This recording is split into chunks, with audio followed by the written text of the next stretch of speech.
làmไรnữa khi làmไรmà đột chịu mưa lo ra ba lên mò tuần kia chẳng ai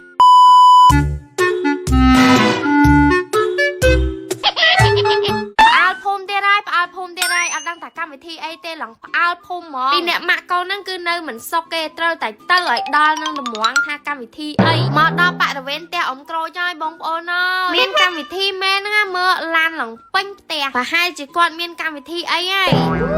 ចាំអីជើងកូនណាអើយ អញអ៊ំ mà biết nhau ngóp anh đi tôi cũng 3 mét mà nữa លឺសូស្អីយ៉ាមក ô dạ chị làmไรnữa khi làmไรmà đột chịu mưa lo ra ba lên mò tuần kia chẳng ai dự pi ណែមិនចេះchơiហើយ nó túc bơm đi mặc đồ từ mưa ai mưa ra ba tích ra miệng từ mưa tuần rồi từ mưa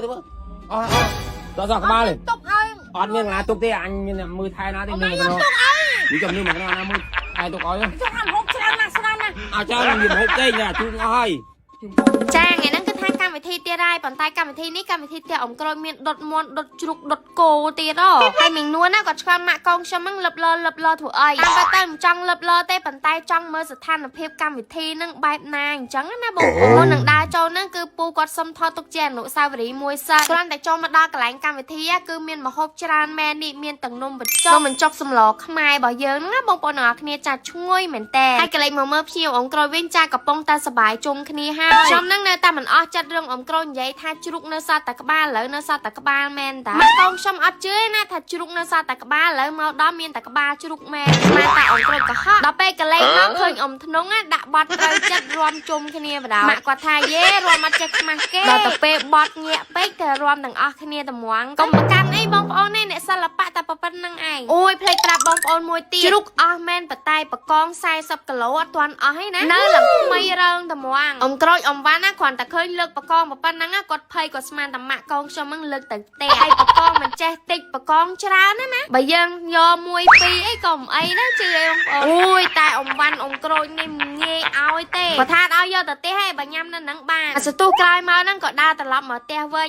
ដើរមកហ្នឹងម៉ាក់អេបានប្រស្អាតសៀតផ្កាឲ្យហ្នឹងនិយាយវិថាឲ្យសងំទៅបដ ររត់ហ្នឹងតាមម៉ាក់ខ្ញុំអត់ឈប់ទេបងប្អូនណាតែអ៊ំក្រូចចាំមានកម្មវិធីប៉ុន្តែនៅផ្ទះបងចើមក៏មានកម្មវិធីដែរណាតែកម្មវិធីបែបលក្ខណៈគ្រួសារយើងញ៉ាំអីជុំគ្នាបន្តិចបន្តួចហ្នឹងឯងដោយសារតែផ្ទះអ៊ំក្រូចកម្មវិធីនោះគឺជាកម្មវិធីខួបអាពាហ៍ពិពាហ៍កូនស្រីរបស់គាត់រការបាន7ឆ្នាំតែកលេចមកខាងនេះវិញគឺយើងធ្វើអីញ៉ាំជុំគ្នាលក្ខណៈគ្រួសារជប់លៀងលក្ខណៈគ្រួសារថ្ងៃនេះគឺខ្ញុំដាក់ជាមួយនឹងទឹកក្រូចអាយរសជាតិផ្លែឈើបាទតារបស់ខ្ញុំមកគឺគាត់ចូលចិត្តញ៉ាំទឹកក្រូចអាយរសជាតិផ្លែឈើព្រោះថាឆ្ងាញ់មែនតែនតែម្ដងហើយចំពេលដែលយើងញ៉ាំជុំគ្នាជាមួយនឹងគ្រួសារបែបនេះរបស់ខ្ញុំមកអត់តែមានកម្មវិធីអីឬក៏ជប់លៀងជុំគ្នាអីបន្តិចបន្តួចក៏ដោយក៏ត្រូវតែមានជាមួយនឹងទឹកក្រូចអាយរសជាតិផ្លែឈើដែរបងប្អូនទាំងអស់គ្នាចាខ្មែរគាំទ្រខ្មែរគាំទ្រផលិតផលខ្មែរទឹកក្រូចអាយរសជាតិផ្លែឈើថ្មីឆ្ងាញ់ជាប់មាត់អាយ What the Fun ហើយរសជាតិថ្មីប្លែកមាត់ដោយស្នាដៃកូនខ្មែរជាមួយនឹងស្តង់ដារនិងគុណភាពអន្តរ